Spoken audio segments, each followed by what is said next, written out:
May dalawang low pressure area tayong minomonitor sa kasalukuyan. Una na po dito itong nasa kanluran ng ating bansa. Huli natin itong namataan sa layong 365 kilometers kanluran ng Tanawan City, Batangas.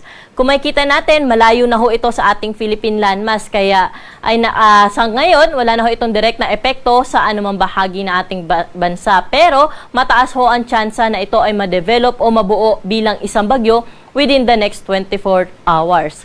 Samantala, yung pangalawang LPA po na ating minomonitor ay nasa layong 865 kilometers silangan ng Eastern Visayas. Mataas na rin ho ang tsansa na ito ay maging isang bagyo within the next 24 hours. Pero kung makikita natin sa ating satellite imagery, ay malayo pa rin ho ito sa ating Philippine landmass, kaya wala pa rin ho itong direktang epekto sa anumang bahagi po na ating bansa.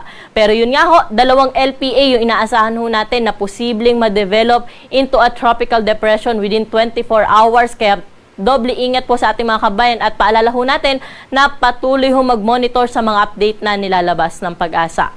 Samantala, ngayong gabi, itong habagat yung patuloy hong makakaapekto sa malaking bahagi ng ating bansa na magdudulot ng mga kalat-kalat na mga pag-ulan, mga pagkidlat at pagkulog dito sa Metro Manila, pati na rin sa Central Luzon, Calabar Zone, Mimaropa area, Western Visayas, Negros Island Region, Zamboanga Peninsula, pati na rin ho sa Bangsamoro at sa may southern portion ng Sorsogon. Ang mga nabanggit kong lugar ay posible pa rin makaranas na moderate to heavy na mga pag-ulan ngayong gabi hanggang mamayang madaling araw, kaya doble ingat pa rin po sa ating mga kababayan, lalo na po yung mga pauwi sa kanilang mga tahanan. Samantalang inalalabing bahagi po ng Luzon, may mga isolated cases na mga pag-ulan din ho tayong inaasahan ngayong hapon hanggang mamayang gabi. At para po sa magiging lagay na ating panahon bukas, dahil nga palayo ng ating Philippine landmass, itong minomonitor nating LPA sa may kanluran na ating bansa, ay mababawasan rin ho yung epekto ho na to sa atin, pati na rin ho yung hatak niya sa habagat, na kung saan, posible po bukas dito na lang sa Zambales, Bataan, yung inaasahan natin na maapektuhan nitong habagat na makakaranas ng makulimlim na panahon at may kalat-kalat na mga pag-ulan, mga pagkidlat at pagkulog. Pero dito ho sa atin sa Metro Manila, pati na rin sa ibang bahagi pa ng Luzon, fair weather condition ang umaga hanggang tanghali natin o mababa ang tsansa ng mga pag-ulan. Pero pagsapit ng hapon hanggang sa gabi, asahan na ho natin na makakaranas tayo ng mga isolated cases o yung mga panandaliang buwas ng pag-ulan dala ng mga localized thunderstorm. Temperatura natin sa Metro Manila bukas ay mula 26 hanggang 31 degrees Celsius, Tagaytay 24 to 29 degrees, Baguio 18 to 25 degrees Celsius. Samantala, mainit pa rin po bukas sa Lawag, aabot sa 33 degrees Celsius ang maximum temperature at 35 degrees naman sa bahagi ng Tuguegarao City. Sa Legazpi City, 24 to 32 degrees Celsius ang agwat ng temperatura. Dahil pa rin po sa epekto ng habagat, ang Kalayaan Islands ay maulap ang kalangitan bukas na may mga kalat-kalat na mga pag-ulan, mga pagkidlat at pagkulog. 24 to 30 degrees Celsius agwat ng temperatura sa Kalayaan Islands. Pero po sa Puerto Princesa City, fair weather condition na ang ating inaasahan at ang temperatura ay 25 to 31 degrees Celsius. Sa mga kababayan naman ho natin sa Visayas at sa Mindanao, improving weather condition na inaasahan natin simula po bukas yan. At sa umaga, makakaranas na ho sila ng bahagyang maulap hanggang sa maulap na kalangitan. Pero sa hapon hanggang sa gabi, may mga isolated cases o yung mga panandaliang buwas sa mga pag-ulan pa rin ho tayo inaasahan, dala ng mga localized thunderstorm. May mga babala o thunderstorm advisory tayong nilalabas sa ating mga social media accounts at pinopost na nga rin ho natin ito sa ating website. Temperatura natin bukas sa Tacloban ay mula 24 to 30 degrees Celsius. Iloilo at sa Metro Cebu aabot pa rin sa 31 degrees ang pinakamataas na temperatura. Sa Cagayan de Oro naman, pati na rin sa Metro Davao, 32 degrees Celsius ang maximum temperature bukas. Samantala sa may Zamboanga ay aabot sa 33 degrees Celsius.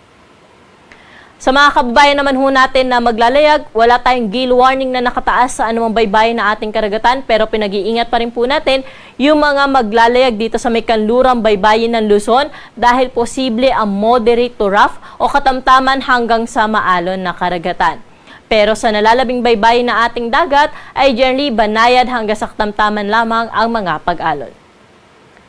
At para po sa ating 3-day weather outlook sa mga pangunahing syudad dito sa Luzon, partikular na sa Metro Manila, Baguio City at sa Legazpi City, Hanggang Linggo, maaliwalas pa yung ating panahon, mga isolated o yung mga panandaliang buhos lamang yung posible nating maranasan. Pero kung makikita po natin, pagsapit ng Lunes hanggang Martes, halos malaking bahagi ng Luzon ay makakaranas na ho ng maulap na kalangitan at may mga kalat-kalat na ho ito na may hina hanggang sa katamtaman kung minsan ay may malakas na bugso ng pag-ulan, epekto ng habagat na posibleng ma-enhance nitong low pressure area na ating minomonitor sa may silangan ng Kabisayaan na kung saan ay posible nga rin po itong maging isang bagyo. Kaya patuloy ho tayo mag-antabay sa ating mga babala o mga update na inilalabas.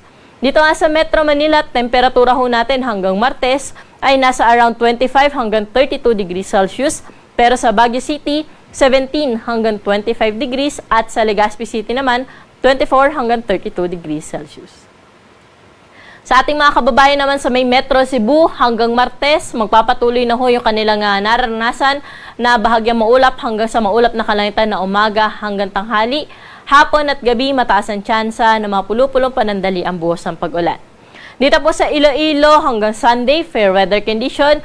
Pero pagsapit ng Lunes hanggang Martes, dahil din sa epekto ng habagat, ay maulap ang kalangitan dyan at may mga kalat-kalat na mga pag-ulan, mga pagkidlat at pagkulog. Sa may Tacloban naman hanggang Martes ay fair weather condition din of partly cloudy to cloudy. Yung inaasahan natin na kalangitan sa umaga hanggang tanghali. Hapon at gabi, mostly cloudy po ang kalangitan dyan at may mga kalat-kalat na mga pag-ulan. Sa bahagi naman po ng Mindanao, partikular na sa may Metro Davao, Cagayan de Oro at Zamboanga City, ay improving weather condition na po yung ating naasahan talaga hanggang Martes. So, ibig sabihin po niyan, maaliwalas na panahon na yung inaasahan natin, lalo na sa umaga hanggang tanghali. Kung may mga pag-ulan man, ay mga panandali ang buhos lamang ho ito, dala ng mga localized thunderstorm. At sa Metro Davao nga, 25 hanggang 32 degrees Celsius, inaasahan natin maging agwat ng temperatura hanggang Martes. Sa Cagayan de Oro, 24 hanggang 32 degrees Celsius. At sa Zamboanga City, 24 hanggang 33 degrees Celsius. At ang araw po natin dito sa Metro Manila ay lulubog sa 6:29 ng gabi at muli itong sisikat bukas ng 5:36 ng umaga.